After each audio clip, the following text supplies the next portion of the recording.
Hello my friends, and welcome back to another Baldur's Gate 3 tier listing guide. Hope you're all doing well. Today, in my ongoing look at Baldur's Gate 3 itemization, we're talking about the most broken items in the game, helmets. Now, I said that gloves were probably overall the most powerful item slot in the game, and that's true, but that's power within the intended game balance. Helmets are the most broken item slot in the game, containing the most items that simply win the game all by themselves by breaking the game balance wide open. So if you're looking for an item to help you win Honor Mode, this is the item slot that you should pay the most attention to, because there are so many of them that just win the game all on their own. Just as with my previous tier lists in this series, we will be rating these items based on their strength when you acquire them. So how good are they when you pick them up? Because it doesn't really make sense to rate an Act 1 item directly against an Act 3 item. That means that as we go, items to the right will tend to be more powerful in absolute power level because you acquire them later on in the game. In S tier, I'm placing items that are best in slot for a wide variety of builds or specific very powerful builds. In A tier, items that are interesting alternatives to the S tier items for specific builds or specific playstyles. In B tier, items that have use for certain narrow builds or more niche strategies. In C tier, items that most parties will tend to avoid but might be useful for like one encounter or a specific, slightly suboptimal strategy. And in D tier, items that tend to have very little usage and you can pretty safely sell them or feed them to Gale. Since there are so many helmets in the game, there are 45, 60 minus 4 is 56 helmets in the game. We'll probably divide this over multiple videos so that each helmet can have its appropriate time in the spotlight.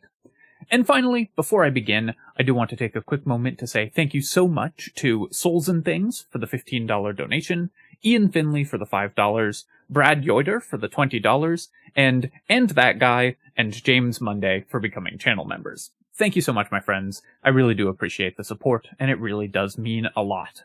Alright, let's rate some helmets.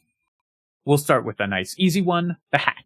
This is a non-magical hat with no mechanical effect. Now, you do always find one of these on the starting beach, and it's random which one you get. So personally, I think the sillier a hat you find on the starting beach, the better the run's gonna be. But other than superstition or swag, there's no reason to wear this item. D tier. The leather helmet gives you +1 to your dexterity saving throws and requires light armor proficiency, and while this is probably one of the first helmets you find, and so you'll probably wear it because it's technically better than nothing, by the time you actually face an enemy that causes you to make dexterity saving throws, you'll definitely have found something better, so the leather helmet will very rarely actually impact your gameplay. D tier as well. The metallic helmet gives you +1 to your constitution saving throw, and is actually much more interesting than the other two non-magical helmets as a result. +1 to your con saves is relevant even in the very early game, because that's how you maintain concentration on spells, and so for a cleric or druid who might be concentrating on Bless or a similar concentration spell, the non-magical helmet is actually a real benefit. Obviously, you're going to quickly replace this with almost any magical helmet that you find, but depending on the route that you take through Act 1, you may find one of these very, very early and not find a real upgrade for your cleric or druid for some time. So you may go through at least part of the game wearing a helmet and getting at least some benefit out of it. I'm going to put it in C tier because it will be very quickly outclassed, and it's not every playthrough where you're going to end up wearing this at all, but in the very early game, this can be a meaningful benefit. And for our first magical hat, the Cap of Curing. The Cap of Curing shows up very early in Act 1. Obviously, it depends a little bit on what route you take through the game, but you can get this very early on, and gives you, when you use Bardic Inspiration on an ally, they also heal for 1d6 hit points. Basically, what this lets you do is spend a Bardic Inspiration charge for Healing Word, which is a pretty powerful spell to be able to use. And of course, still gain the normal benefits of Bardic Inspiration. Many Bard subclasses will have better uses for their bardic inspiration most of the time. For a lore bard, you will often prevent more than 1d6 hit points of damage by using cutting words on an enemy attack, and of course shutting down an enemy by reducing their saving throw with cutting words is more powerful than healing for 1d6 typically. And for a sword bard, you may want to spend it on slashing flourishes. For a valor bard, of course, this is great because you're going to be inspiring during combat anyways, so the cap of curing is just bonus value. But the important part about this is that this is not something that you just have to do with all of your bardic inspiration dice. It doesn't force you to use your bardic inspiration charges to heal. It just gives you the option to do so when it's important to do that. It basically turns your bardic inspiration into a modal effect where you choose to use your bardic inspiration for cutting words or for slashing flourish or whatever, or use your bardic inspiration for healing word, which is also a really powerful option. That modularity and choice that this gives you, the flexibility that it gives you, makes this item excellent for bards, especially because you can get it so early on in the game.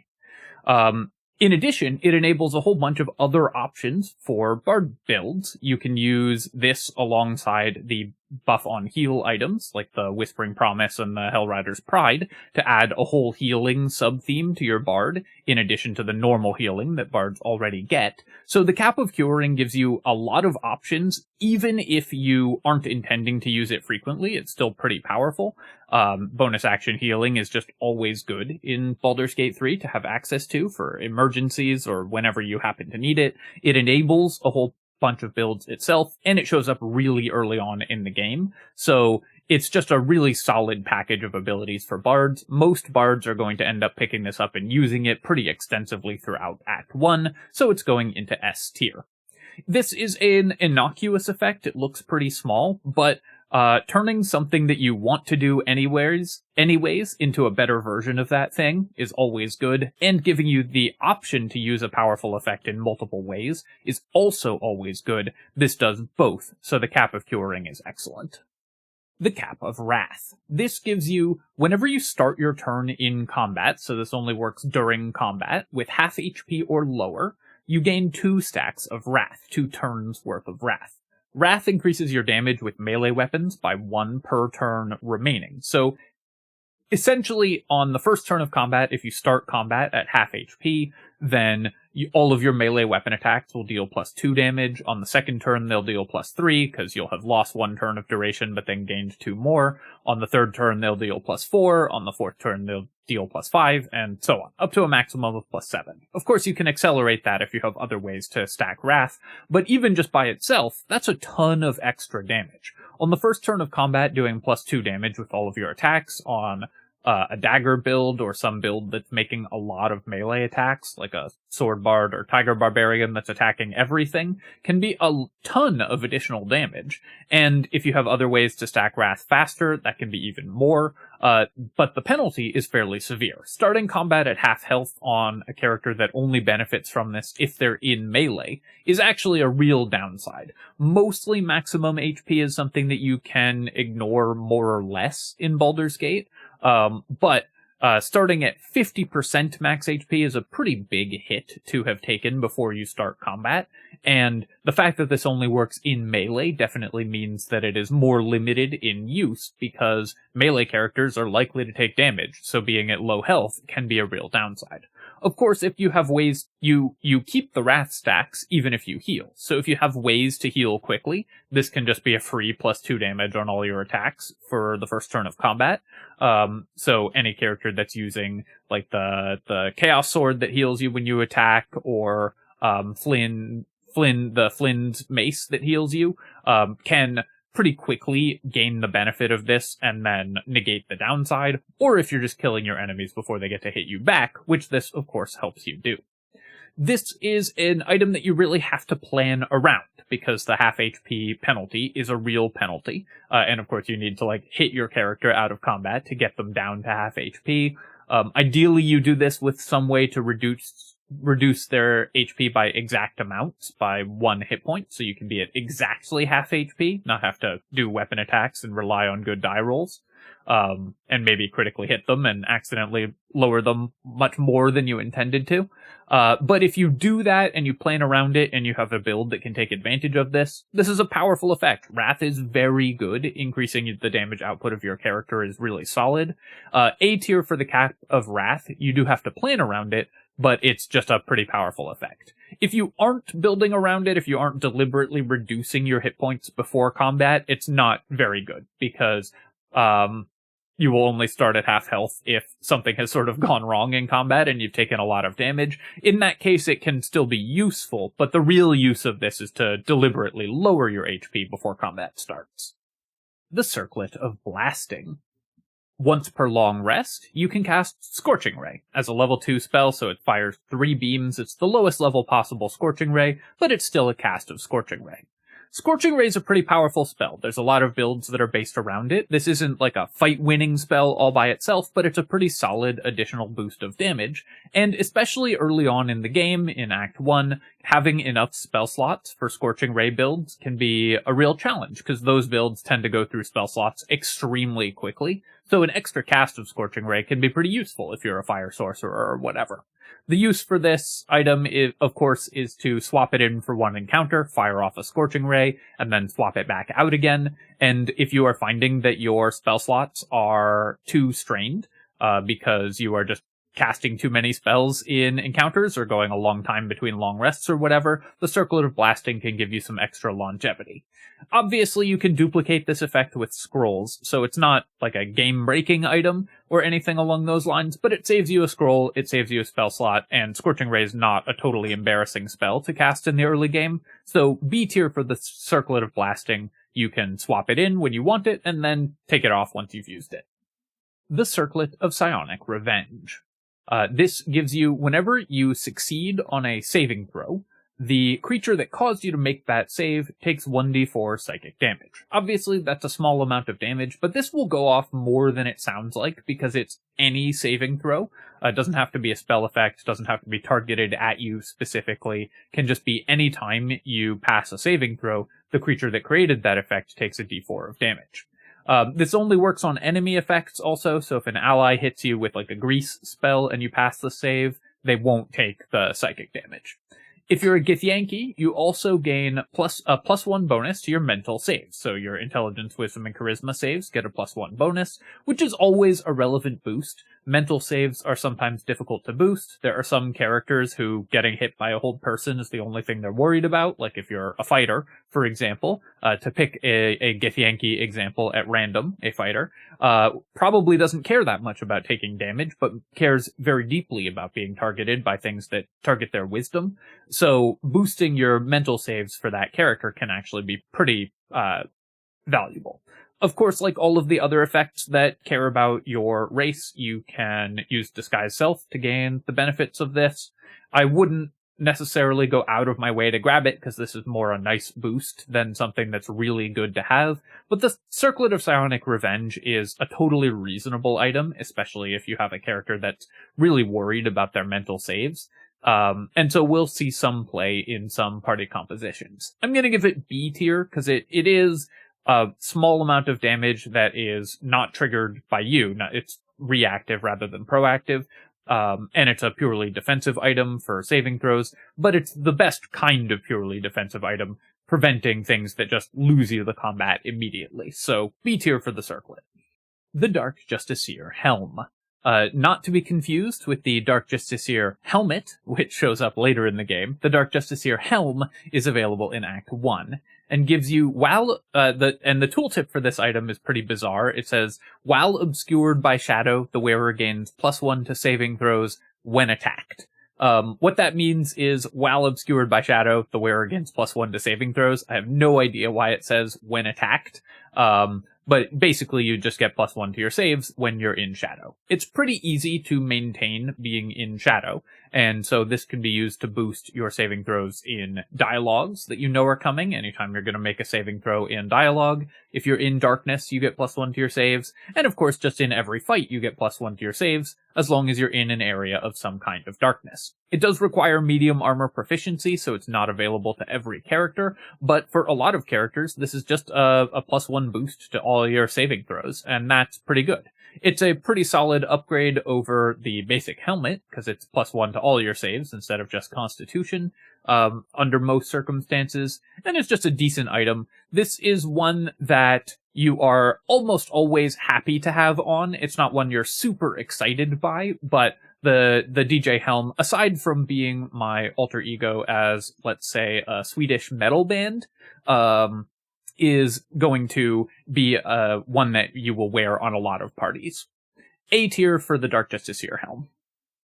The Dark Justiciar Mask. So the DJ Mask, aside from being my alter ego as an experimental trance K-pop collective, is a light armor helmet, so requires light armor proficiency, and gives you +1 to your intimidation checks. +1 to your intimidation checks is not a relevant bonus most of the time. Obviously, you can put this on if you know you're going to make an intimidation check, but honestly, if you're preparing for an intimidation check, you probably don't need this bonus anyways. And intimidation is the least used of the 3 charisma skills. Still can be useful in some circumstances, but there's much easier ways to get this bonus. Honestly, I think you should just forget about this item. It will make your life better if you don't think about swapping in and out for the +1 bonus to your intimidation. D tier. The Devilfoil Mask. So this one's really interesting because there's more than one copy of this mask, which there has to be in order for its effect to be useful. And it's also not listed as a magical item at all, even though it has a magical effect. How it works is that when you're wearing it, it does nothing unless you have 2 or more characters wearing it within 20 feet of each other.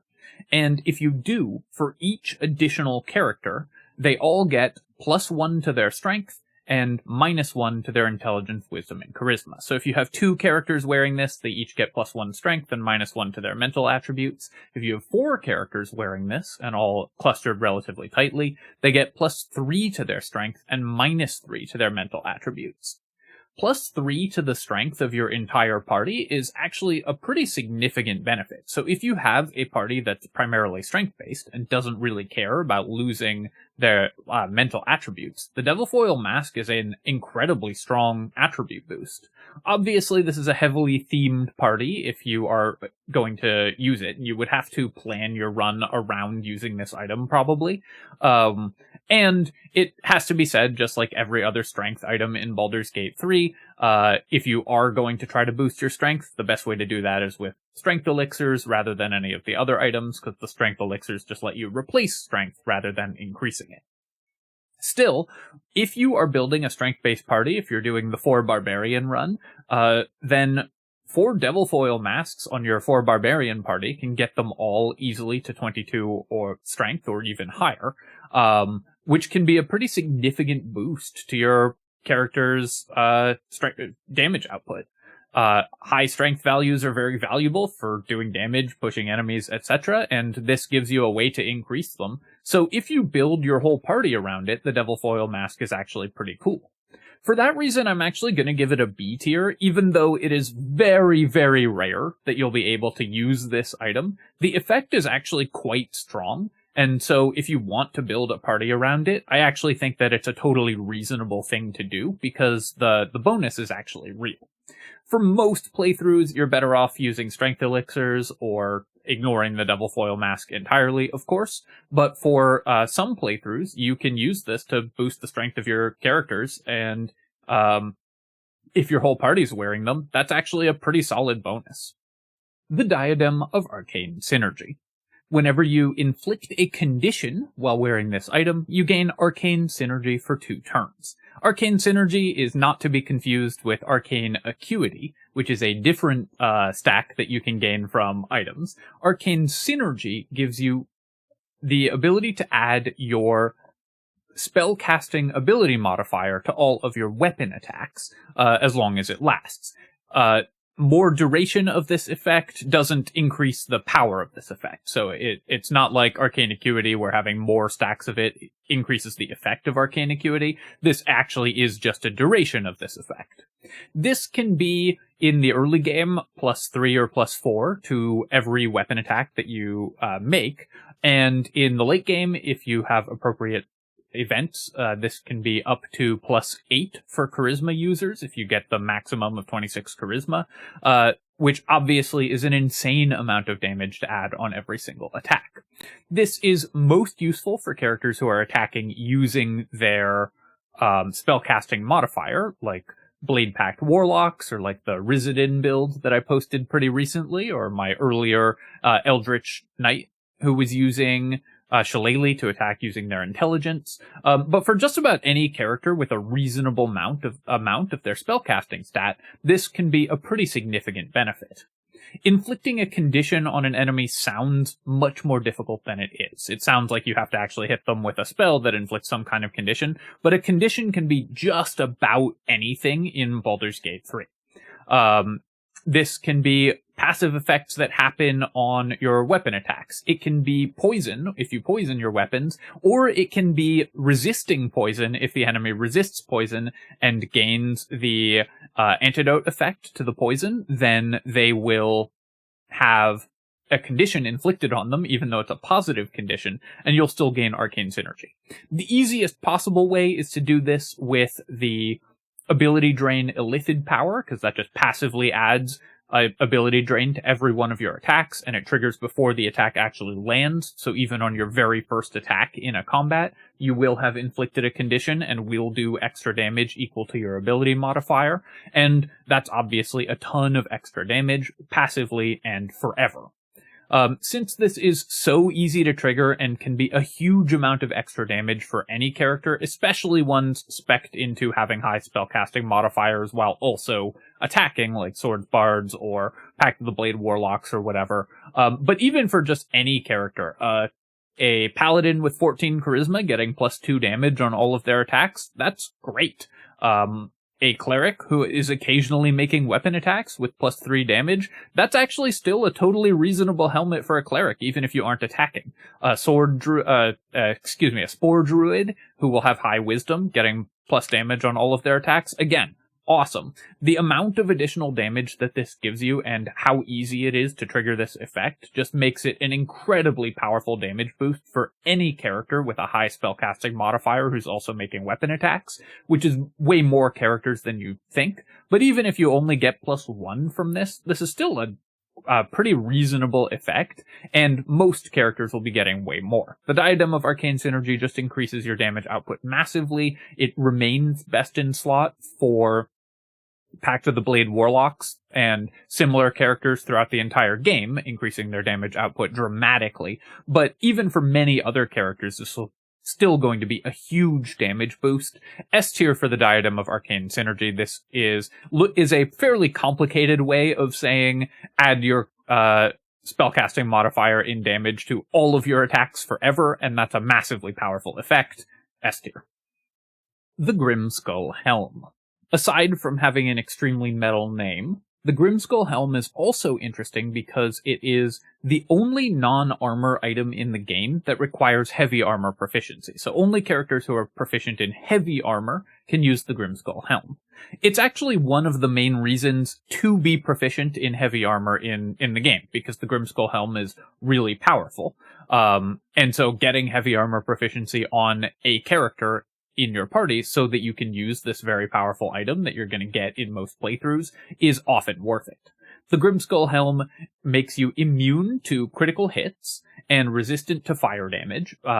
Resistant to fire damage is the most relevant damage type to have resistance to. It's the most common elemental damage in the game, so resistance to fire damage is just very good to have passively. It'll come up in a lot of encounters, even if they're not themed around the enemies doing fire damage. There will be incidental fire damage throughout the entire game, so you'll be very happy to have resistance to it.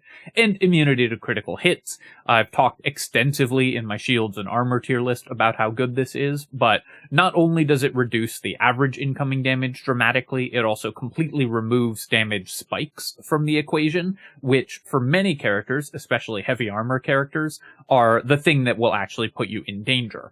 It can prevent enemies from breaking through your defenses if you have resistances and damage reduction. It stops fights from snowballing out of control against you, from a character getting critically hit and now needing resources from the rest of your party to protect them or keep them alive. Just an incredible effect, way better than just the damage reduction that it provides, which is already quite good.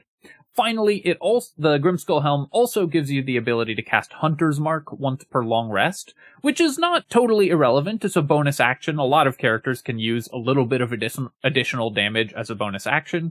Obviously, the passive effects of this item are what you're here for, but the Hunter's Mark is a nice little bonus.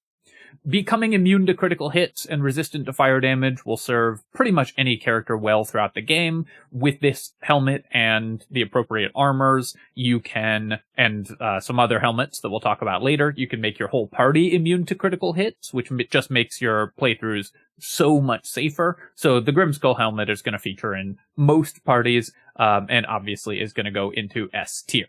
Great item, very powerful effect. Pity it looks so goofy, but you're definitely still going to be wearing it. The Haste Helm. Despite being called a helm, this doesn't require armor proficiencies at all. You can wear it on any character. And how it works is at the start of combat, you gain 3 turns of momentum. Momentum gives you 5 feet of additional movement speed per stack, so basically this gives you 15 feet of extra move speed on the first turn of combat, then 10 feet, then 5 feet, provided you have no other way of increasing your momentum, in which case it can be more than that. On release, and up until I think patch 5, this item was bugged and didn't do anything, so you may have been ignoring it throughout your playthroughs, but now that it's been fixed, you definitely should pay attention to this item. Move speed, especially in Act 1, and you can get this item pretty early on, is really, really powerful, and just gives you a ton of additional optionality in combat.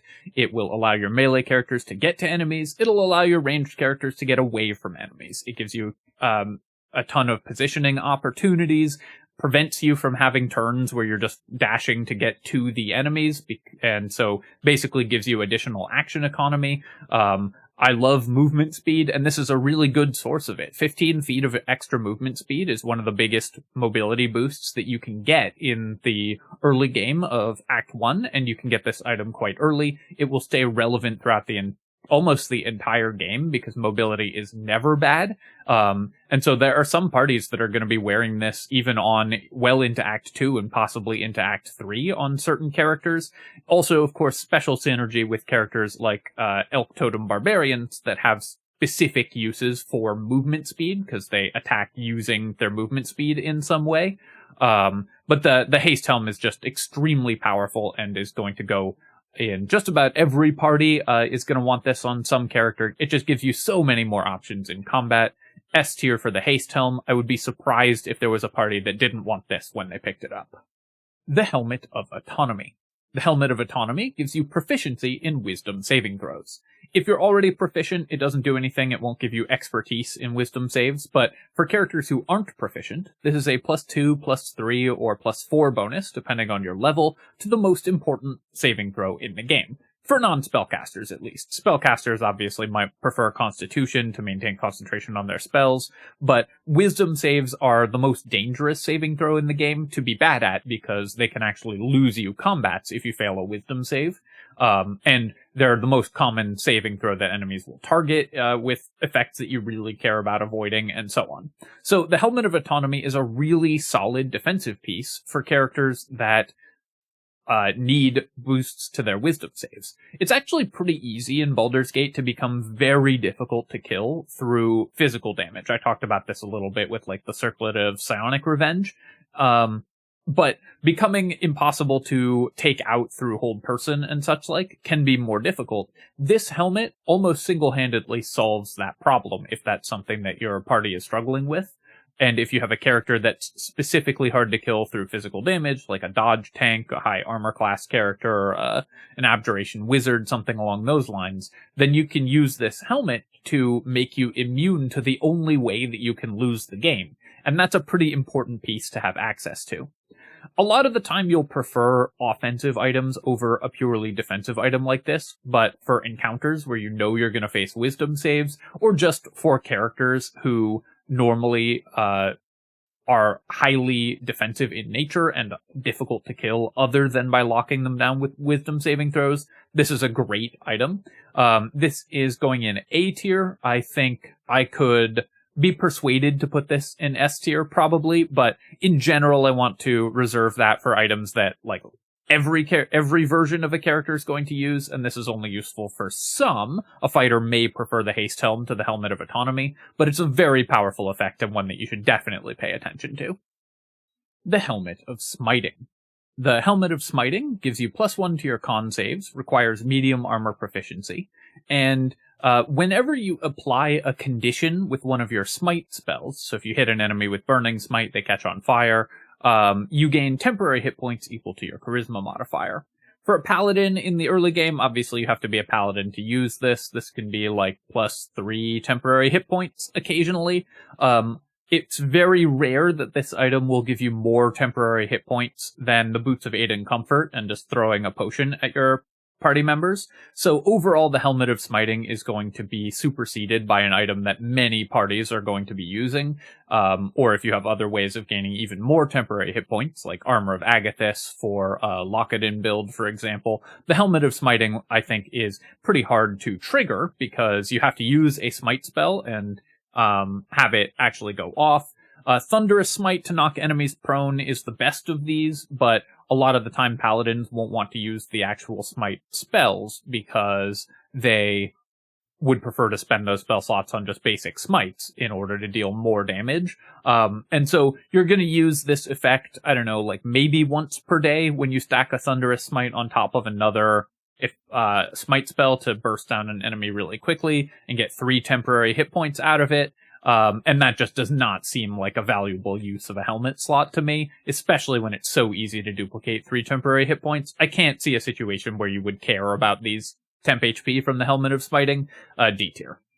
The Holy Lance Helm. The Holy Lance Helm is medium armor and gives you +1 to your con saves, so pretty nice, again, for a cleric or whatever.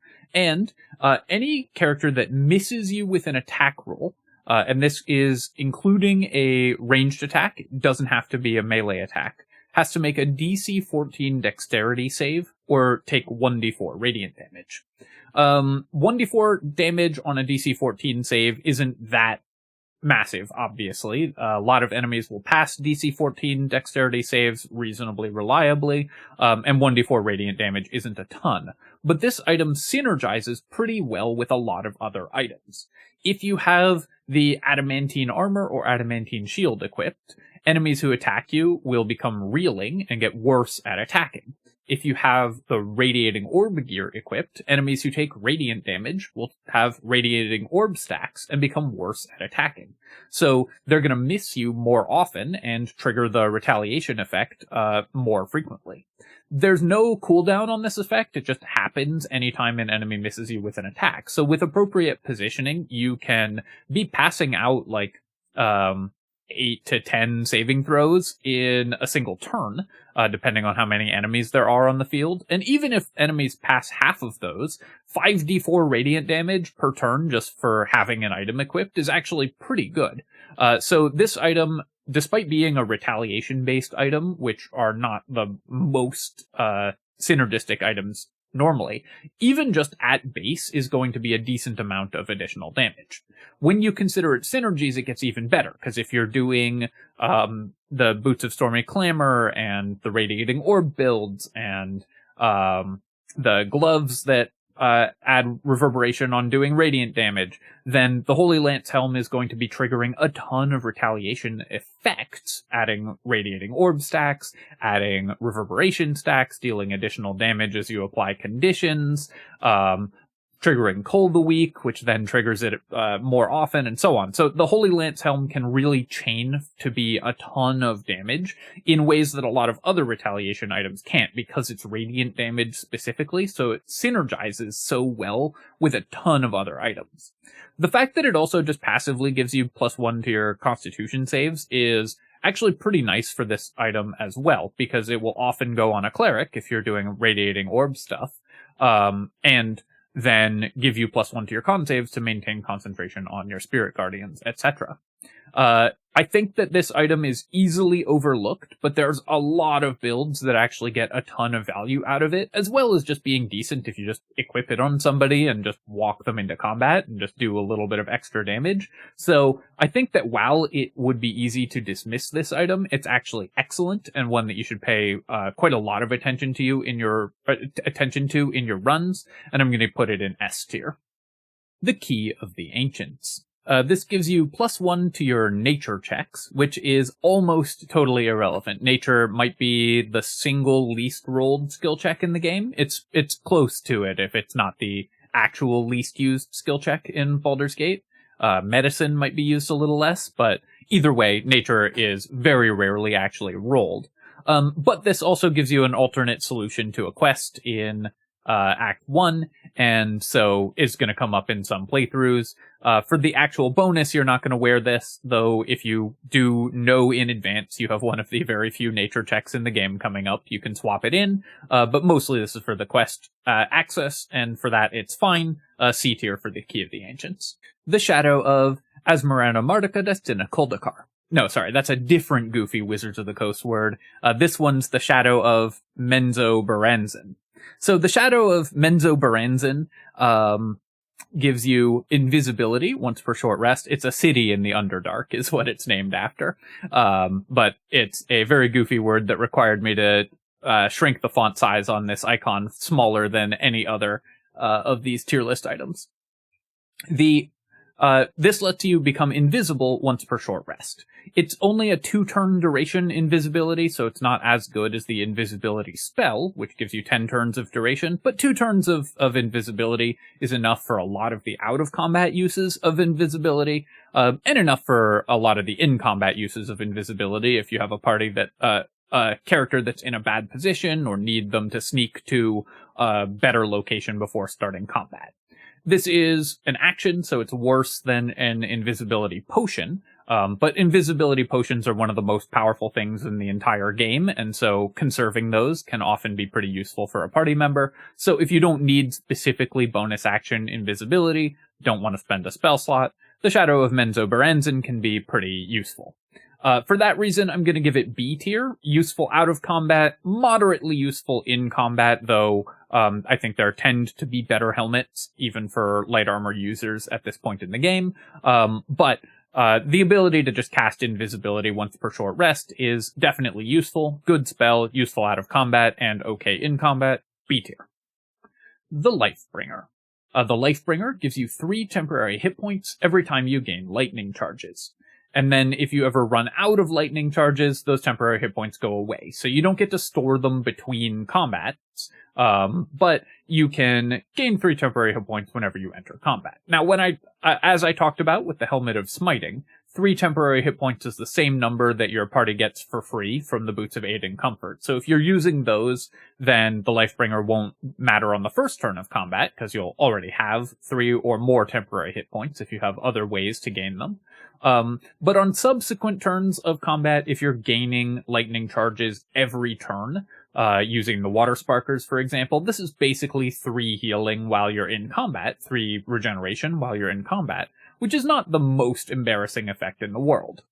3 regeneration, when you're in combat, only after turn 1, though, is going to come up just so rarely that the Lifebringer I don't think is usually worth bringing, but for a lightning charge build that specifically doesn't have another way to gain temporary hit points, or is going to be up in enemies' faces all the time and taking consistent damage, so the restoring those 3 temporary hit points regularly over long combats could be useful, then the Lifebringer might be okay.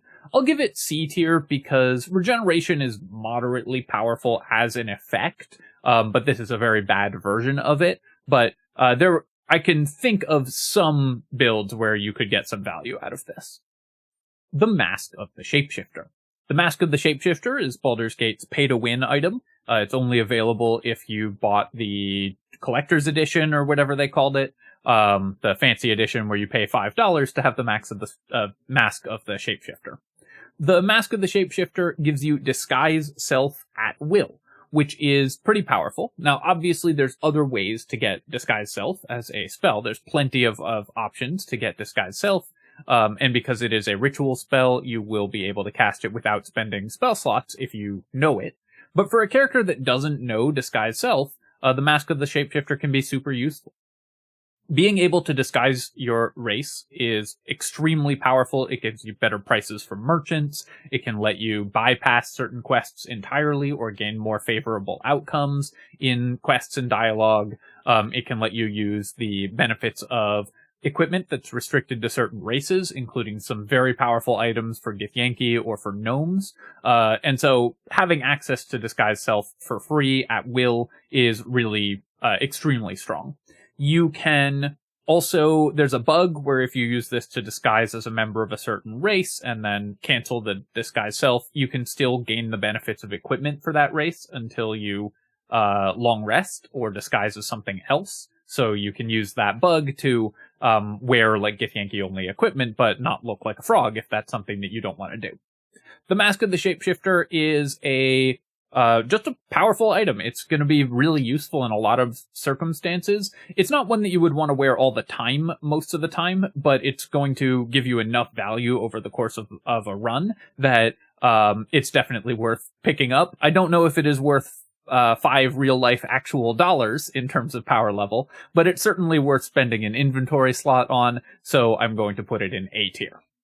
The Shadespell Circlet. The Shadespell Circlet gives you, when you're obscured, and that's obscured, so in an unlit area, you don't have to be hiding to gain this benefit, your spells gain +1 to your save DC. +1 to your save DC is incredible, especially super early in the game like this. This is the first or second item that you're going to find that boosts your save DC, and putting yourself in an unlit area is relatively easy to do. You can do it with all kinds of effects, like Arrows of Darkness or the Fog spell, or just by turning off lights, which you can often sneak around and do before combat, or just by positioning your character somewhere where they're obscured.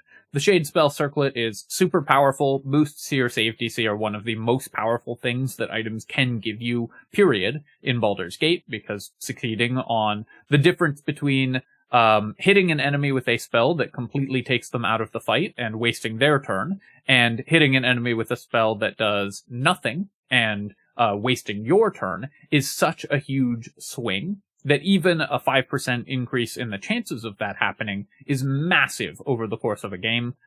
So spell save DC increases are one of the best things that you can possibly get out of items in Baldur's Gate, and this is one of the very first that you get. You do have to do a little bit of fight preparation, maybe some annoying micromanagement in order to get maximum value out of it, but it's definitely worth doing that because spell save DC increases are such a powerful effect. S tier for the Shadespell Circlet. Wapira's Crown. Wapira's Crown gives you, whenever you heal another creature, you yourself heal for 1d6. This works on spells that you target on another creature, potions that you throw at them, any way that you heal another creature, you also heal yourself for a d6 of healing. If you're doing a lot of healing, that's obviously quite strong. And while this was better back when the Hellrider's Pride worked on self-healing, so it would trigger off Wapira's Crown, this still works really well with the buff on heal item set, because you're going to be passing out a lot of healing, and then you'll be healing yourself. Wapira's Crown also gives you a ton of extra value from out-of-combat healing. If you throw a potion and hit multiple allies, hit an ally and yourself, then they gain the potion benefit, you gain the potion benefit, and you gain an extra d6 of healing. If you activate the Ancient's Paladin healing aura to heal yourself and an ally, then you and they both gain the aura healing this turn, and you get a d6 of healing, and then next turn, you and they gain the aura healing again, and you get another d6 of healing. This actually ends up being a ton of healing over the course of longer encounters and over out-of-combat encounters. Now, healing as a primary strategy in Baldur's Gate isn't typically what I would advise, because generally speaking, you're better off getting enemies dead rather than healing the damage that they do to you.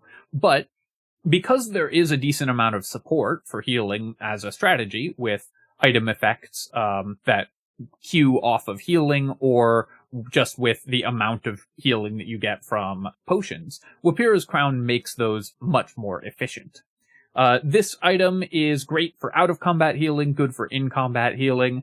I don't know if it's one that you want for every healing build, because a lot of the time you're still going to be better off with the Holy Lance Helm or the Shadespell Circlet on characters that are wearing the healing gear. Or if they're like a paladin, you may prefer the Haste Helm or the Grymskull Helm to that. But Wapira's Crown is definitely going to come up in a lot of playthroughs because healing yourself whenever you heal an ally is pretty powerful. I think A tier is good for this because mostly because self-healing doesn't trigger Hellrider's Pride anymore. If it did, then Wapira's Crown would be S tier. But as is, it's still a pretty powerful item that a lot of characters are going to be interested in looking at if they don't have a use for one of the more powerful S tier helmets. The Warped Headband of Intellect. This is one of the items in the game that just sets one of your attributes to a certain number. In this case, it sets your intelligence to 17. That means that you can take 8 starting intelligence and still have a +3 intelligence bonus. Unlike the other items that set your attributes to a certain number, this doesn't entirely replace taking intelligence because it's only 17.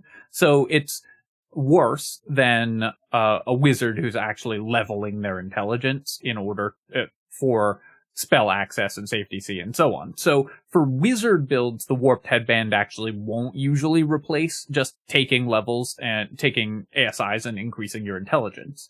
But for a lot of characters that need incidental amounts of intelligence, the Warped Headband can be very good. If you are taking one level of wizard as a dip in another caster class to get access to wizard utility spells, the Warped Headband lets you lets you prepare for wizard spells, 1 from your wizard level and 3 from your intelligence bonus, without having to invest any actual points into leveling intelligence. You also can use this on an Eldritch Knight to trigger effects that care about your intelligence. Obviously not the Diadem of Arcane Synergy because you can't have both the Warped Headband and the Diadem equipped, but other ways to trigger Arcane Synergy can work with the Warped Headband, or just having a moderate save DC on your spells in the early game. The Warped Headband can totally replace leveling intelligence on an Arcane Trickster as well, because the Arcane Trickster at level 9 gives enemies disadvantage on saving throws against their spells. So 16 intelligence with disadvantage can still succeed pretty frequently. Enemies can still fail those saving throws pretty frequently, even if you just use the Warped Headband, and that saves you from having to put points into intelligence for the Warped Headband. So this is one that a lot of specific builds are going to use. It's not one that just outright replaces taking intelligence on characters that really want intelligence, but it's a pretty solid boost for a lot of other characters. It's also worth noting that this is one of the best dialogue items in the game if you are like a bard, for example, with all of your proficiencies in charisma skills. This gives you a +3 bonus to all of your intelligence skills, plus your half proficiency that you get from Jack of all trades, and so can let you just pass all the intelligence skills without having to actually take proficiency in them in dialogue. So the Warped Headband does that as well, which is pretty nice for party faces to wear also. We'll give it A tier because it's very useful for some builds, but not every party is going to have a character that's interested in equipping this, and you might swap it in and out for dialogues or whatever, but it's a pretty powerful effect, somewhat niche, but there's enough builds that want it that the Warped Headband is definitely worth getting. And finally, for Act 1, the Whispering Mask. Now, this is an item that is specific to a certain encounter, so I'm going to discuss it with some spoilers. I assume that people at this point have played through Act 1 mostly if you're watching this video, but if you haven't, then you might want to skip this entry, because I will talk about spoilers for this item. The Whispering Mask is useful for the Anti-Ethel encounter, and lets you see through all the illusions in her dungeon. So it gives you an easier path through the encounter if you can overcome the downsides. The downsides of this item are devastating. Every turn when you have it on, you have to pass a wisdom save or you just become hostile to your party, which obviously loses you the game pretty quickly if you have that on. But it does have a pretty reasonable upside if you can overcome the downsides. The upsides are you get better loot, because you can find all of the hidden items in Anti-Ethel's dungeon, you can bypass a lot of the traps, and you can bypass the fight with the other mind-controlled characters outside of Anti-Ethel's dungeon. That fight's actually surprisingly tough for an early game encounter. Those are fairly difficult enemies, so it can drain a lot of resources from a party before you go into one of the more difficult encounters in the game. There's other ways to skip it, but this is one way to do that. There's only a couple ways to overcome the downsides of Anti-Ethel's, of the Whispering Mask. The easiest one is to cast Protection from Good and Evil on yourself before equipping the mask. So if you have a character who can do that, then you can use some spell slots and probably save yourself some spell slots to bypass the traps and go and battle that encounter, because you just get to skip it. So 4 level 1 spell slots for Protection from Good and Evil and equip the mask is probably less resource expenditure than you'd have during that encounter, so it can definitely be worth doing that. Overall, obviously, this is only useful for one encounter, so it's not getting better than C tier, but I did want to mention that this is not just the pure downside that it might seem to you at first. This item can actually be used to make the Anti-Ethel fight a little bit easier by skipping one of the encounters before you take it on. Alright, that is all of the Act 1 helmets, and as you can see, helmet is a pretty solid and pretty contested item slot. Even in Act 1, there's a lot of good items, and they're only going to get better from here. By the end of Act 1, your party should probably, in sort of rough order of priority, if you have a character that uses the Diadem of Arcane Synergy, they will definitely have that equipped. Offensive spellcasters will have the Shadespell Circlet equipped, and more defensive spellcasters or builds that are taking a lot of attacks will have the Holy Lance Helm equipped. So like Radiating Orb builds, for example, will have the Holy Lance Helm. Characters that enjoy mobility, which is just about any character that doesn't specifically want one of these other helmets, will have the Haste Helm, and any character with heavy armor proficiency should have the Grymskull Helm to make your party more immune to bad circumstances. The Cap of Curing will probably have been replaced at this point with the Shadespell Circlet for like a lore bard, but you might still have it equipped if you're doing a specifically healing bard build. Characters that might want alternatives, if you have a character that specifically is very vulnerable to wisdom saving throw problems, the Helmet of Autonomy can fix that. The Cap of Wrath, if you're building around that item, and if you are going all in on a healing strategy, Wapira's Crown can still be very useful. And of course the Warped Headband of Intellect for any character that really needs that effect, like an Eldritch Knight or Arcane Trickster.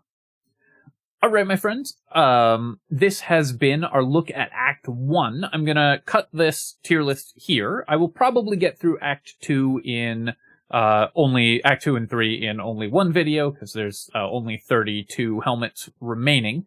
So we're not quite halfway, but we should be able to cover those in a single video, hopefully.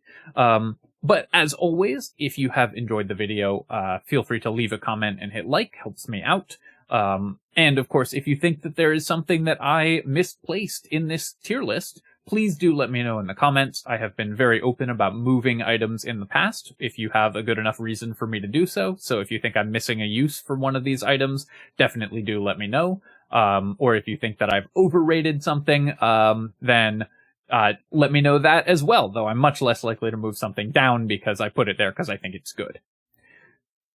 As always, of course, you can subscribe to my channel for more Baldur's Gate 3 tier lists, part 2 of this tier list, and of course, other strategy game analysis. And if you've really enjoyed the video, then of course, I really appreciate everyone who becomes a channel member or leaves a super thanks using the buttons below. Alright, my friends, thank you so much for watching, and I'll catch you next time.